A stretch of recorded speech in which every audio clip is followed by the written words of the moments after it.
Here's a little introductory activity to get you in the mood. And for anyone who doesn't want to do this at all, the link to the full slides is right there at the bottom. Feel free to just, don't do it. I do think it is a little more interactive and a little more immersive if you do pull out your phone or your mobile device. It if you haven't done it before, it can be fun. So I hope you at least try one. So not to be that person, but what happens? Well, when you point your camera at one of those patterns, it should pop a little thing should pop up and it should say, "Hey, do you want to go to this website?" It'll say Yeah. youtube.com and then you click on it and this one is just a test one. It's Oh, not one that I'm using in the actual oh, okay. presentation, so give it a shot. And I was having problems with my iPad earlier, so but I did end up getting it fixed. So if you do need help, please do ask. The two codes are different. I got it to work, but it just took me to a YouTube thing. Is that where we're supposed to go? Yes, that's where. Okay. And did you notice that if you move your phone, it'll move the video? That's cool. No, Try it. you're blowing my mind. So that's the JPL Mars yard. If you've never heard of it before, we have an actual yard that we simulate Mars conditions and we run the rovers around there. If you go to the slides and just click on it in your computer, all the links are in the presentation notes on the slides. All right, everybody. I'm going to move on to slide number 2, if you're following along. Hi, everybody. My name is Jeff Nee. I'm from the NASA Museum and Informal Education Alliance, and I hope you're going to step into NASA with me today. For the disclaimer, even though I work here, I certainly don't represent the whole of NASA, and any opinions I express are purely my own. And if I end up reading my slides, I apologize in advance. Please stop me if I do end up doing that. All right. All right, so this show came about because when NASA first started releasing its 360 content back in 2016, I had just started working at JPL, and I caught one of the social media people in the hall one day, and I was like, "Hey, can I have your YouTube video file?" And it worked seamlessly in my dome. And as more and more content was released, I was eventually able to weave all the disparate experiences into a semi-cohesive narrative, which is the NASA mission lifecycle. These experiences, this entire presentation is full of experiences that are just one way to start chipping away at that perception of NASA as a mysterious black box. I also noticed yesterday some people were debating the use of the term show versus program versus other terms. And my 2 cents is that I am a show. I am a spectacle. And I have no qualms about using that term for my live presentations. I mean, even when people have different ideas about what show means, breaking preconceptions and misconceptions is pretty much what I do for fun anyway. So I'm happy for people to use whatever term they want. Before I move on, one note about the structure of this show. I do realize that the interactivity of a choose your own adventure story is about as basic as you can get. However, I really feel like it can still be one of the most powerful tools in a live presenter's tool belt. Just releasing the reins of control in your own show and giving the audience the agency to drive the show forward themselves, I think that really gets to the core of what learner-centered education means. Slide number 3, if you're following along. I'm not going to go through the show as I would with the general audience. There is a sample script that's linked in the presenter notes if you care to take a look at it. And I even think I may have some old recordings somewhere for Sarah. Now, to be perfectly clear, you don't even have to listen to me for the next 45 minutes. You have the slides now. You can mute me and explore entirely at your own pace. Feel free to come ask a question whenever you have one. I won't be offended if it's a non sequitur, and I'm always more than happy to repeat myself. There's a lot in the presenter notes in the slides because everything I create, including these slides, is meant to be shared for others to use. That's what NASA pays me to do, to help you and your dome. So if you ever have a question or would like to request something for your planetarium, just ask. If I can do it for you, I will, and it's completely free.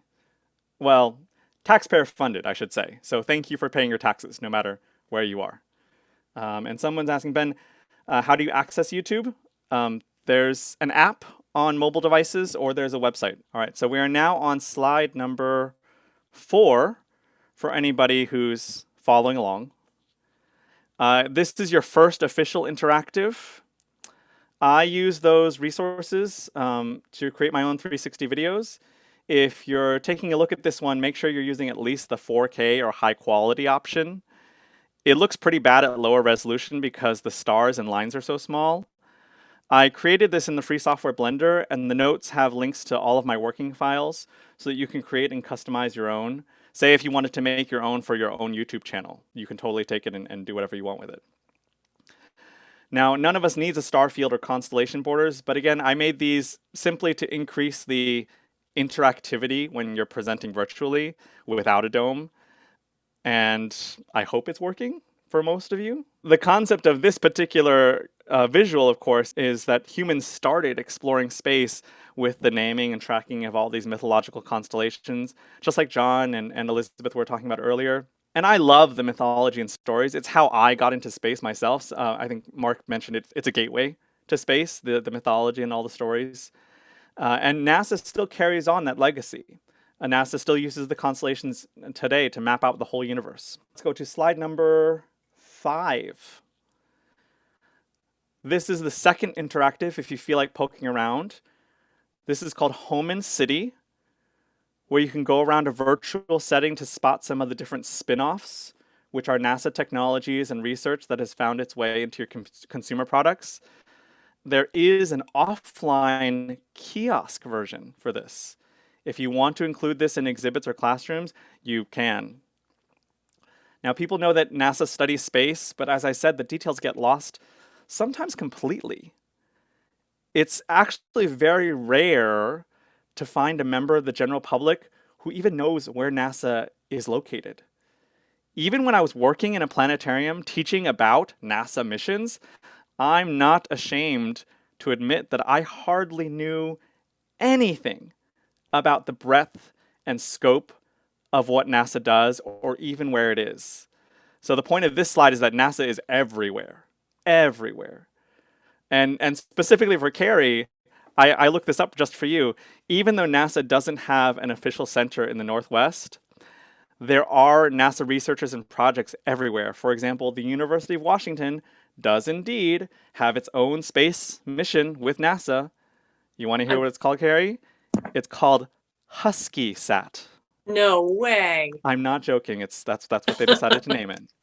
All right, that's cool. So there, again, there's NASA everywhere. And also, I know you have Dave Cuomo already, but I didn't know that there's a NASA Solar System ambassador right in Bremerton, Washington. Do you know Ward Yo? No.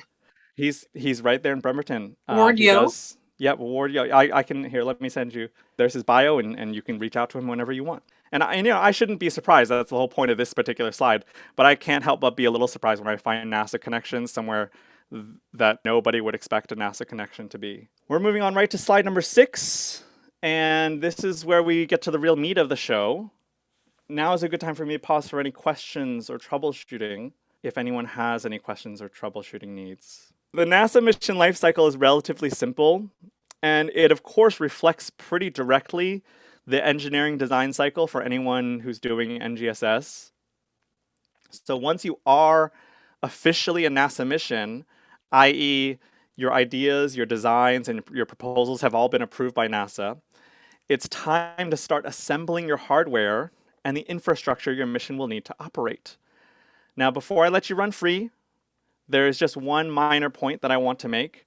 This is in my sample script, but do make sure that your audience knows what you mean when you say mission.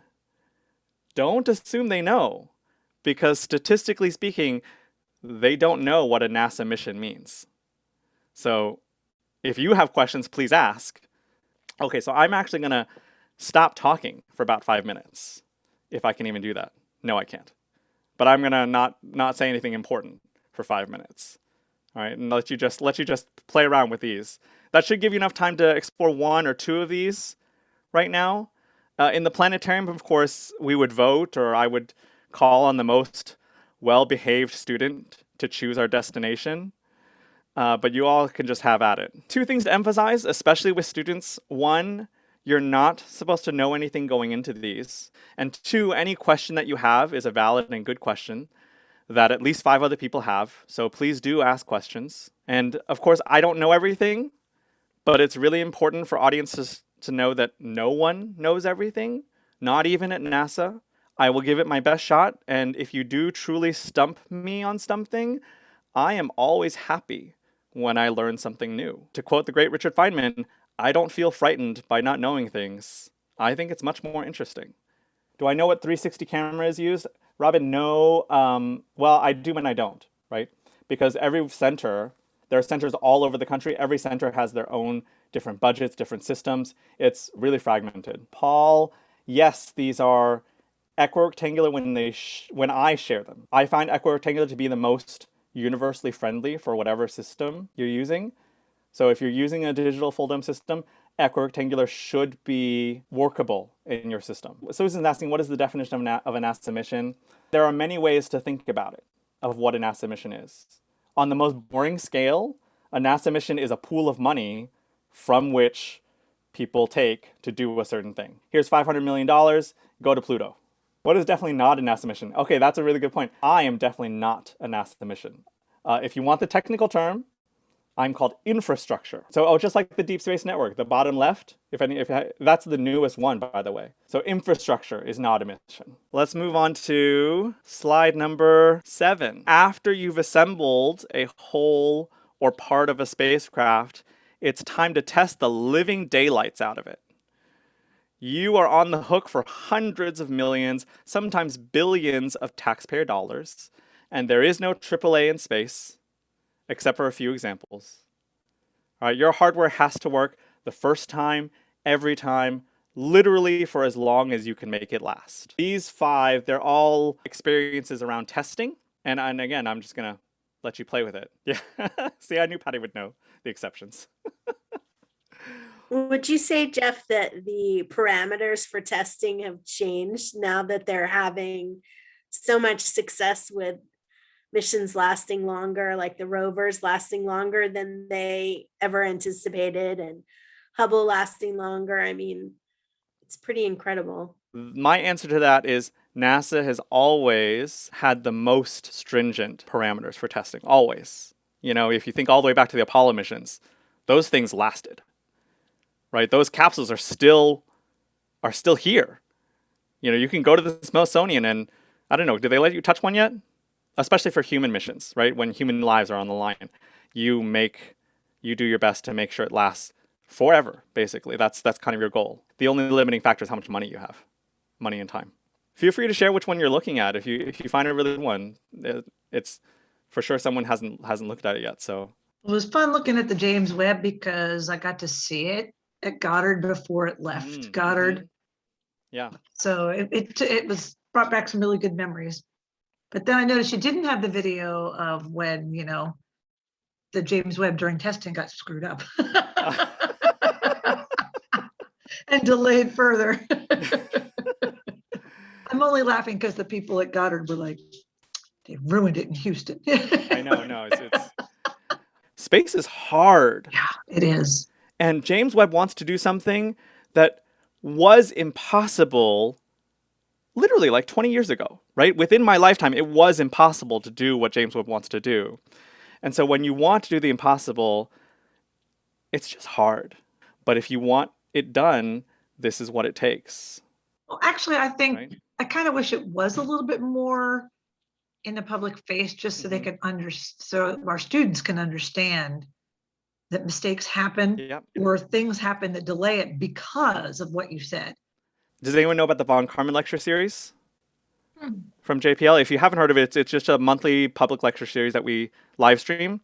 And one of the recent ones this year was about past JPL failures and how we overcame them. So if you look up Von Karman lectures, one of the ones from this past year was all about the failures that JPL experienced and how we overcame them. That's awesome. Thank you. Yeah. Oh, Carrie was just talking about the engine testing. I've watched that one 3 times just because I keep looking in different directions and finding cool things. Yeah, that's the point. And you can imagine how amazing this will look in your dome. So I'm going to move on. Again, feel free to interrupt me at any time. We're now on slide number 8. So you've assembled it and you've tested it. Now it's time to launch your baby. That kind of is and kind of isn't a hyperbole, right? Some of these engineers and some of these scientists, they treat their spacecraft like part of the family, right? They invest so much time and energy into them, even before assembly, right? The proposal process is long and arduous. So sometimes these scientists work on one mission their entire career, and it's not an exaggeration to say that they think of it as family. Okay, so I should mention that I usually skip this stage, I should say. I usually skip this stage because of timing.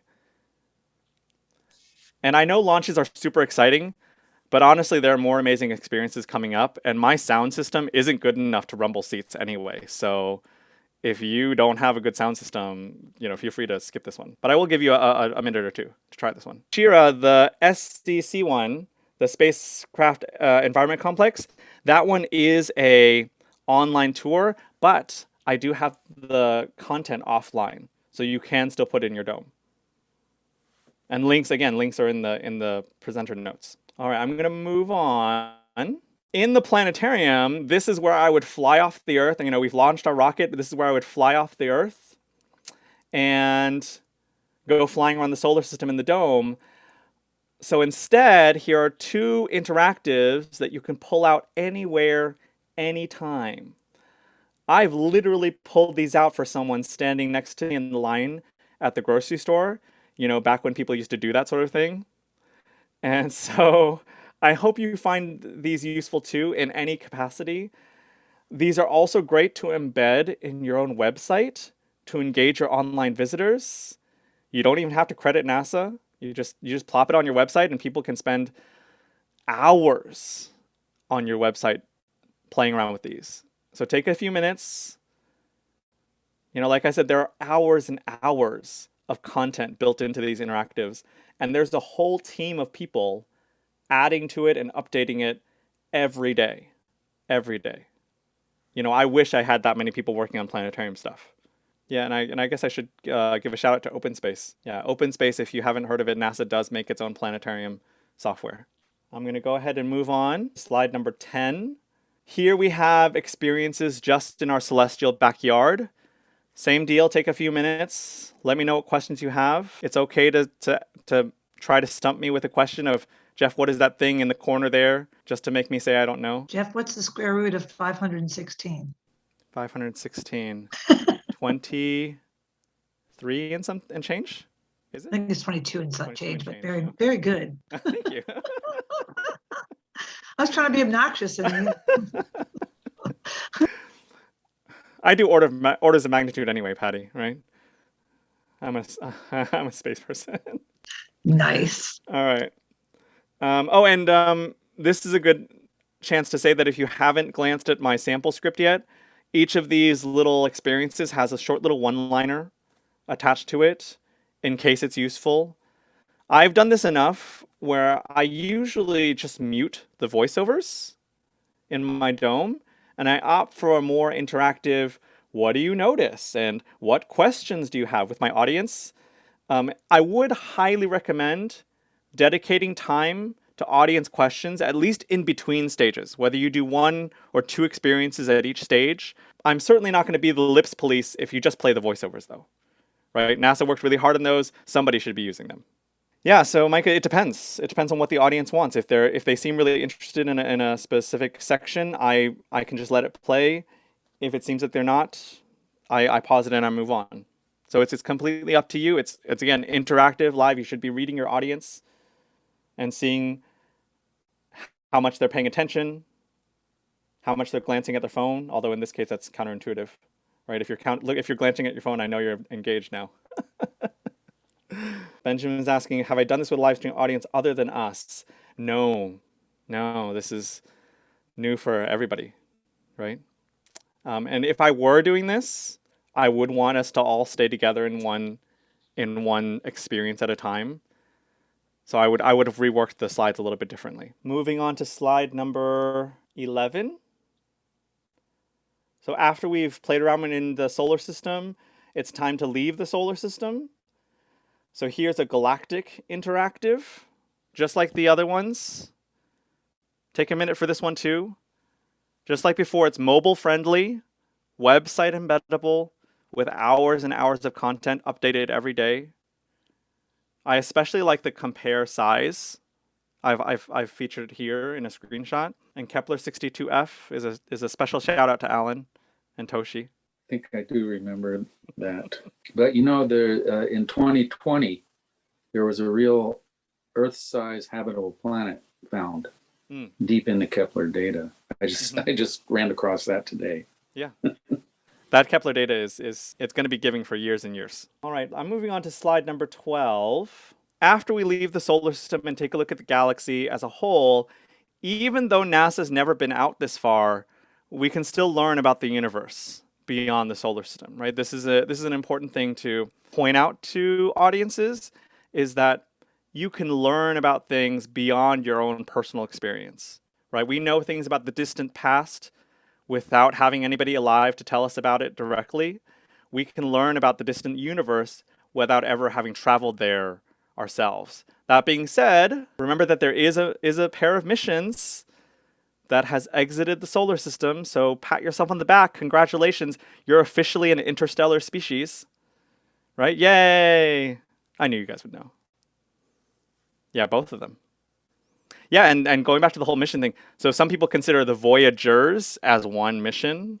You can also consider each spacecraft as two separate missions. There's no hard line. There are two here that I haven't had a chance to convert into dome format yet. The 55 Cancri E one and the Supernova Remnant, the top left and the bottom right. Those two I'm still working on converting into the dome, but they're great on your phone. They're great on your laptop. 55 Cancri one is especially complicated because they have the lava moving under your feet. And so I've asked, like, can't you just give me the model? They're like, no, it's not a model. It's some sort of math equation that they're using to simulate. Okay, well, my Planetarium can't use that. And those of you who know Kim Arcand, that's her voice in the Supernova Remnant. She gave me that a few weeks ago, actually. As a shout out to Patty, that Supernova Remnant model was made by a student. That's my plan for when I get digital, because I can't program stuff, and I'm not a fan of Blender. Sorry. No, it's fine. Patty, that's why I have a job, right? Because people need stuff. Even if you can't use these for a dome, again, they're great to share on your website. They're great to share on social media. If you want to literally take some of these and put them on your own YouTube channel, that's totally allowed. Totally allowed and encouraged. Yes, Emily, there's a centralized location that's coming up in a later slide. Feel free to skip ahead. I'm going to move on to slide number 14. Now, I've skipped slide 13. And if you're looking at the slides on your own, if we're talking about the mission life cycle, it's the end of a mission. And I chose the end of Cassini mission because that was kind of the best 360 that we had of an end of mission.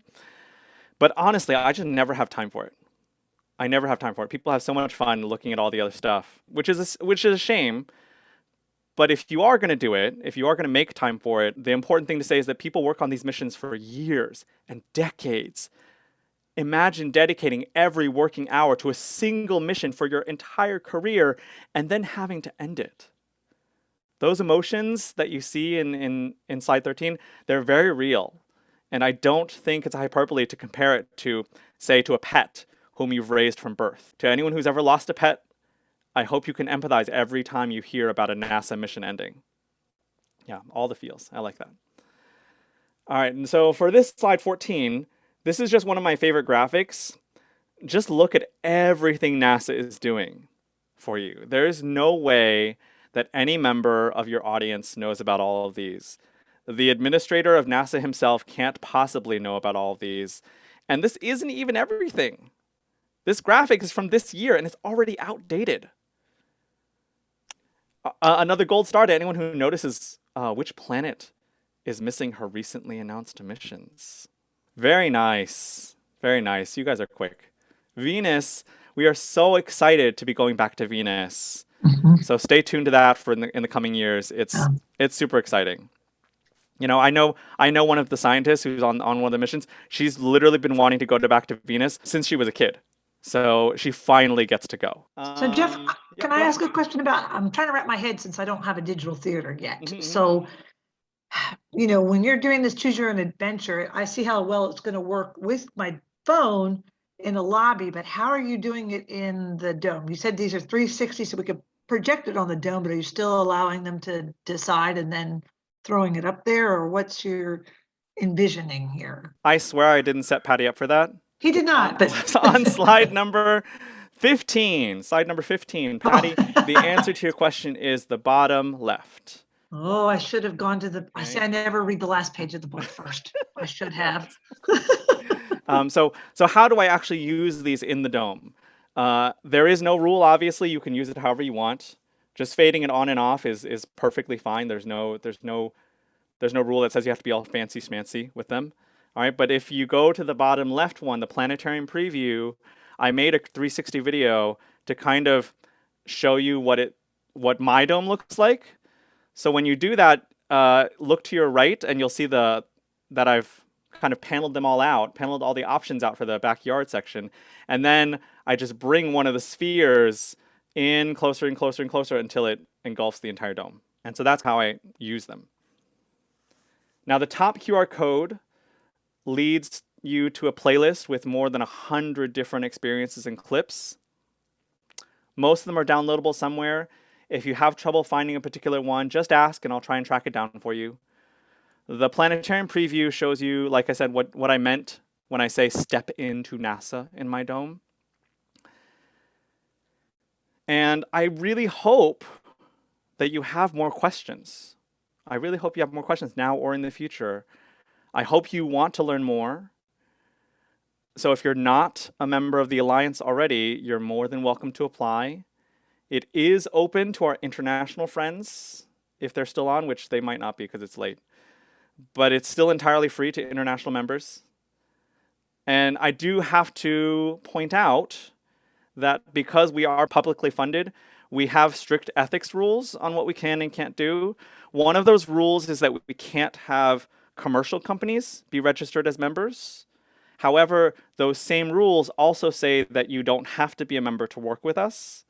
If we have the ability and the expertise to help you, we will, no matter who you are or where you work. Like what Troy was saying before, NASA content is free to everyone. And the Alliance is here to be your concierge to that labyrinth of resources. So whoever you are, whatever you need, just ask. My contact info is on our website, which is that bottom right code right there. But we also have a team chat, and I hope members will use it. It's usually the quickest way to reach me. If you're already a member, you should have gotten an email from me this morning. You should be getting an email from me every Wednesday. And if you're not a member, please feel free to apply. And if you're one of the vendors, again, like I said, we can still provide stuff for you. It's no problem. Yeah, and if you are a member, these slides are already posted on the Alliance site. So like I said, everything I create is meant to be shared. So forgive me, I was kind of combining listening to your presentation and exploring some of the links and so on. And I don't have a clear sense of how readily adaptable the 3D video, the 360 video is to a digital dome. You know, can you do that in a surround-like manner and immerse people in a dome? Absolutely. So Sherilyn, do you mind sharing which system you have? If you don't, it's okay.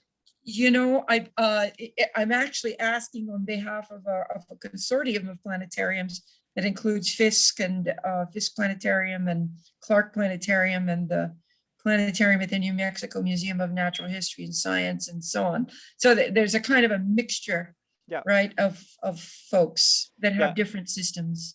The vendors should respond if they have something to add. But every vendor that I've talked to has said that they can indeed import 360s. They're all different, of course. The way they all do it is different.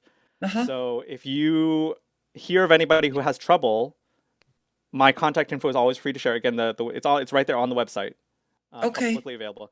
Please point them to me, or you can just say, hey, your vendor should be able to help you. Right, vendors, you help people? Yes, we help people sometimes if we like them. No, as any vendor or planetarium that's present right now, gone through this process of adapting the 360 videos, such as Jeff's been showing us? Oh yeah, Kyle, you've done a couple, right? We've been supporting 360 for years and have actually a couple of 360 cameras that when we're able to travel, Kyle takes them all over the world and gets images and videos. Yeah, we've done quite a bit with 360 videos, as I think all the vendors here have done. Yeah. 360. We've got a number of easy ways to incorporate 360 into our systems. Nice. Yeah, I personally find find 360 videos can be a little bit challenging because sometimes the part that I'm trying to catch is below the horizon because of course I'm showing the hemisphere rather than the full spherical image. And so it's easy for me to miss what I'm trying to show. So that's one challenge I face, but there are definitely ways to get around that, like watching the video more often and getting to know it better. If you see Kyle in a break room, Kyle has a lot of experience in 360, both still imagery and videos. Todd, I'm not sure about warped media. That would be a question for Ash Enterprises, but. Oh, Todd, are you asking about the spherical mirror stuff? Yes. Pat Reif does have a way to do it, to transform the equirectangular into warped. So there is a way to do that. Yes. All right. Thank you for these. Yeah, of course. And again, Sherilyn, if you have specific questions about a specific system, feel free to let me know. I only have experience on the systems that I have experience on, of course, but I'm happy to help as well. Great. I need to have more at my fingertips what all the systems are for the Planetarium, our consortium. So I will come more informed before it's all over. Thank you. Yeah, my pleasure. I've got a question for Jeff. Yeah, go ahead, Andy. So yeah, I'm a big fan of using these things in the most flexible way possible, mostly because I don't want to fuss with video production. So I'm wondering if it's possible to, I asked the question about the Orion Nebula. It just has music. It's beautiful. You could use it that way. It'd be good to have some, a fact sheet so you could add your own narration, and then it would be good to have a narrated version. My feeling about NASA videos is often the narration is a little stodgy and things come to a grinding halt. So yeah, I mean, in the spirit of eLIPS, I kind of like to, keep things live and interactive. So I'm just wondering if that flexibility is possible now or in the future. It is possible now. I was saying earlier that I usually mute all the voiceovers, except for one. I really like the Mars 2020 engineer when she's talking about how she's building the Mars 2020. I don't know if for those people who saw that, it's really good what she does, and I can't do it better, so I always play hers. But mostly I mute all the voiceovers and I provide my own narration. It's very basic, my narration, which is just this is what you're looking at, and then feel free to share with the person sitting next to you. What do you notice? What questions do you have now that you're looking at this in 360 degrees? And then we just have an interactive conversation just from that. So for example, for the Orion Nebula one, that one, I don't think it has a narration. I don't think it does. And no, it's just music. Yeah. So you can mute that and feel free to just, play around with it. And going back to what Carrie said about things being below the horizon, that certainly does happen. But in most systems, you can tilt the sphere, right, Kyle? Kyle's nodding. I tell him. You can tilt the sphere. You can make the center of your sphere different, so you can move the horizon up and down a little bit. Yeah, Kyle, you should take over. Yeah, NASA just provides you the raw materials. It's up to you to do whatever you want with it, and it's my job to help you do what you want with it. If that makes sense. Sounded convoluted when I said it. That made sense. Okay.